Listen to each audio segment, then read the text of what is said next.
আসসালামু আলাইকুম, কেমন আছেন সবাই? আজ নতুন একটা ভিডিও নিয়ে হাজির হলাম। আজ আমি আপনাদের দেখাবো homemade potato chips, perfect potato chips. তো চলুন দেখে নেওয়া যাক এই চিপস বানাতে কি কি লাগছে। প্রথমে আমি কিছু আলু নিয়েছি, এগুলো আমি খোসা ছাড়িয়ে নিলাম। এরপর এগুলো আমি ধুয়ে চাকচাক করে কেটে নিলাম। এরপর চুলোতে আমি গরম পানি দিয়েছি, তার মধ্যে কিছু হলুদ দিয়েছি আর লবণ দিয়েছি আর একটুখানি তেল দিয়েছি। এরপর পানি গরম হয়ে গেলে আমি সেই চাক করে আলুগুলো দিয়ে দিলাম। হলুদ দেওয়ার কারণ যাতে আলুগুলো পরবর্তীতে কালো না হয়ে যায়, আর তেল দেওয়ার কারণে যাতে একটার সাথে একটা আলু লেগে না যায়। আর একটু লবণ দিয়ে নিয়েছি, এটা স্বাদ মতো। আলুগুলো 1 মিনিটের বেশি গরম পানিতে রাখা যাবে না। এরপর আমি ঝরিয়ে ফেলবো, একটা স্ট্রেনারে আমি ঝরিয়ে ফেললাম আলুগুলো। এরপর আমি কিছু বড় ছড়ানো ছেনির মধ্যে আমি এগুলো সাজিয়ে নিলাম। এগুলো আমার রোদে শুকাতে হবে। আমি এই যে ছাদে রোদে শুকাতে দিয়েছি।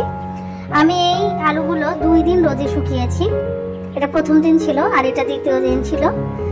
রোদে শুকিয়েছি, এই যে পারফেক্ট হয়ে গেছে। আমি এখন এগুলো খুলে ফেলবো। এই যে হয়ে গেছে। এগুলো সংরক্ষণ করে জারে রেখেও দেওয়া যায়। আমি ভেজে নিচ্ছি এবং আপনাদের দেখিয়ে দিচ্ছি যে কতটা পারফেক্ট হয়েছে।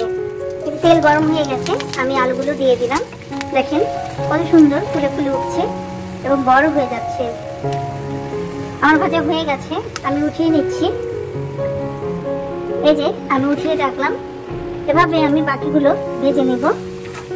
উল্টে পাল্টে আমি ভেজে নিচ্ছি। অনেক সুন্দর কালারফুল হয়েছে। হলুদ দিয়েছিলাম এই জন্যে এই যে কালো হয়নি, খুব সুন্দর একটা কালার চলে এসছে। এভাবে আমি সবগুলোই ভেজে নিলাম। সবগুলো আমি উঠিয়ে রাখলাম। এখন আমি এটা একটা মশলা তৈরি করব। এখানে আমি বিট লবণ নিয়েছি, লবণ নিয়েছি, মরিচের গুঁড়ো নিয়েছি আর মামা নুডলসের এক মশলা নিয়েছি। এগুলো এখন আমি মিক্সড করে নেব।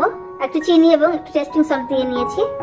এখন সবগুলো মিক্সড করে নিয়েছি। এখন আমি একটা পাত্রে এই আলু ভাজাগুলো দিয়ে দিলাম। এখন উপর দিয়ে আমি এই মশলাগুলো দিয়ে দিব এবং এরপর এটা আমি খুব সুন্দর করে ঝাঁকিয়ে নেব এবং পুরো মশলাটা যেন মিক্সড হয়ে যায় সেটা করব।